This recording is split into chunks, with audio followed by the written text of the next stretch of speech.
So when you start and then, you know, getting into making films now too, which is just amazing. I mean, most people's dreams would be to just be lucky enough to create one. You had great success with The Crack.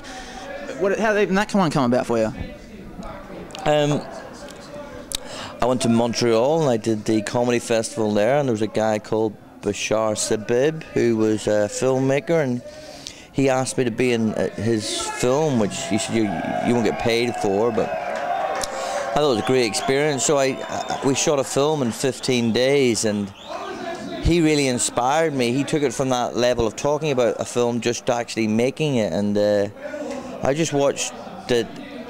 It was basically, it required someone to actually drive the thing, to lead it and just sort of talk it up. So I went back to Australia and just started talking it up, but from the point in the way that he did, and as far as I wasn't asking anyone's permission to make a film. I said, I'm making a film April of next year, who wants to be involved? And and that was a great way, you know, sort of to get it going, because often people, when you ask, then people reading it think, oh, this is my job to pass judgment on whether this is good or not. Whereas if you say to them, I'm making it, then they think, oh, and it's just the way you phrase it. That's all. So I just said I was making it, and I was, because there's a tax structure that allows you to set up, you know, funds. So I put my own money into the film, and that meant that I had to make it in 2 years. So this isn't the answer you were hoping for, is it? It's sort of long-winded, but that's basically how it came about. It's sort of like I put some money into it, and then I had to make it within 2 years. So you had to have it complete within 2 years. So I basically jumped and just sort of went to see where I land. So how did it feel like, even the night of the first time you saw, say the Crack, before we talk about the new one, like, yeah. What did it feel like when you take that chance and then you say, hey, I'm just going to do this, and before you even talk to people and say, I want to do it, you see the final product? It must be just the most amazing thing. It is, and it's a collaboration, but there are, I mean, it's very much picking the right people to do it with. You're basically trying to get a team of people together where you collectively work as a team, and it becomes not just your thing but their thing. They've all got their job, and you're not cutting them off at the knees. You're giving them their job to do, and they get on with it. But there are funny times, even with this film. But the first day on The Crack, when I turned up and there was a street barricaded off and people were talking on a walkie-talkie, and I just thought I was joking. I was sort of half joking when I wrote this. And the exact same thing happened with The Crack.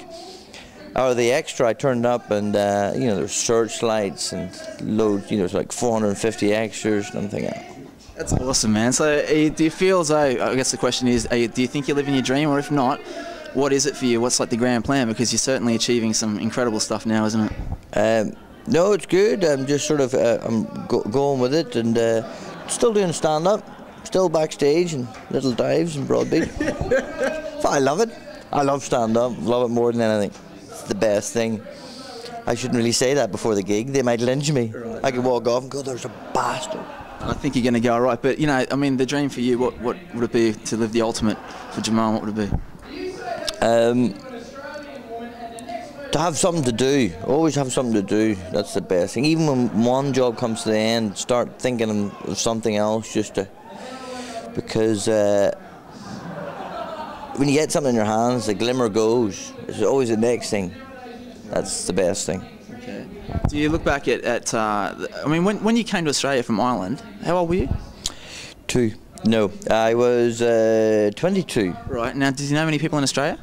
I knew one guy, and I knew his brother, and I slept on his sofa, so that's how I arrived here. And he let me stay on the sofa for a week, and then he threw me out.